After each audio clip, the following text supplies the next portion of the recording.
Le soldat inconnu, c'est avant tout l'adjectif inconnu qui est important. C'est vers l'inconnu que des millions de jeunes Français sont partis vers la guerre, pour une guerre qu'ils croyaient courte et qui a été longue.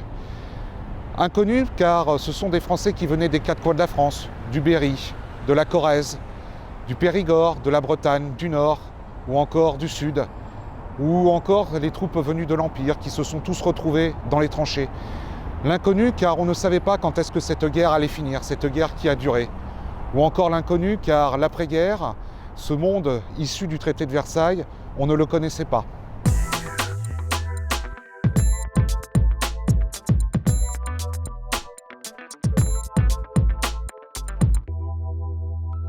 La Grande Guerre, c'est l'ouvrage de Céline, Voyage au bout de la nuit. La flamme qui est ravivée chaque jour, c'est la lueur d'espoir, de la liberté, qui se trouve tout au bout de ce voyage de la nuit.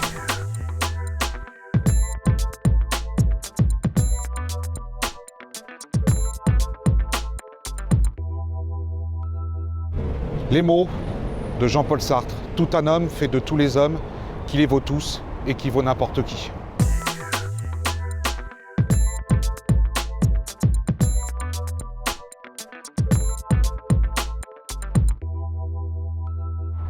C'est toujours une valeur partagée. On peut penser aujourd'hui aux 30 000 réservistes opérationnels de la gendarmerie ou encore aux 1500 réservistes citoyens qui, chaque jour, œuvrent pour la sécurité des territoires et de la population.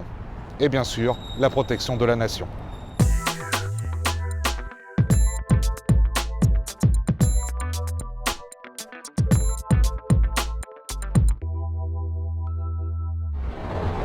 Depuis la Première Guerre mondiale, nous pouvons voir que le monde connaît toujours des conflits, est toujours en guerre. Les guerres de l'entre-deux-guerres, la guerre en Espagne, la guerre en Éthiopie, la Seconde Guerre mondiale, et puis la guerre froide, avec des conflits comme la guerre du Vietnam ou la guerre de Corée. Et après la chute de l'Union soviétique, la guerre économique, la guerre culturelle. Le monde dans lequel nous vivons est dangereux. Et la paix est quelque chose de fragile. Et il suffit aujourd'hui de voir la réalité du monde telle qu'elle est pour voir qu'aujourd'hui le monde se réarme et que les conflits sont nombreux. Nombreux en Europe. Il ne faut pas oublier les tensions qui existent encore en ex-Yougoslavie ou encore aux portes de l'Europe ou encore partout dans le monde.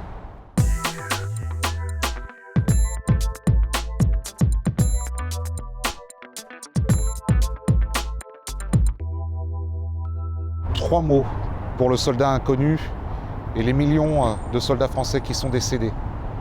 Admiration, abnégation et sacrifice.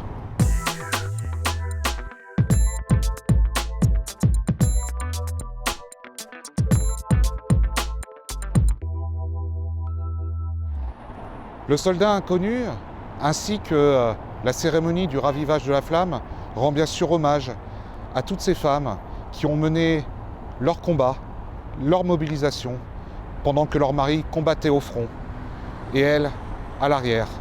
Mobilisation dans les industries. Mobilisation aussi en s'occupant de leurs enfants. Mobilisation aussi auprès de nos gueules cassées, de nos blessés, pour les soigner, pour les accompagner. La Première Guerre mondiale aura été la première pierre à l'édifice qui a conduit au mouvement de l'émancipation de la femme.